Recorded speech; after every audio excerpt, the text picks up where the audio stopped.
गायक बबलू रंगीला भोजपुरी सिंगर निर्गुण मगनिया जनपद कुशीनगर का रहने वाला हूँ। आज बताते हैं बहुत खुशी का बात है कि आज हम आए हैं ए सारी स्टूडियो में अपना दूसरा गाना होली का गाना लेके हमारे रिकॉर्डिंग करवाने आए हैं और रिकॉर्डिंग हो चुका है और एक 500 गाना रिलीज किया जा रहा है बबलू रंगीला भोजपुरी सिंगर जी के चैनल पे ये गाना रिलीज किया जाएगा।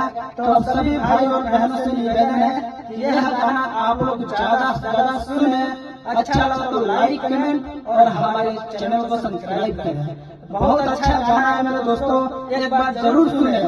और जिन भाइयों बहनों को सिंगर किसी भी प्रकार के ऑडियो वीडियो गाना बनाना चाहते हैं तो एक बार इस स्टूडियो में आप लोग आए और ऑडियो वीडियो गाना हाई लेवल के हाई क्वालिटी के यहाँ पे रिकॉर्डिंग होता है और वीडियो बनता है, तो जरूर एक बार आए।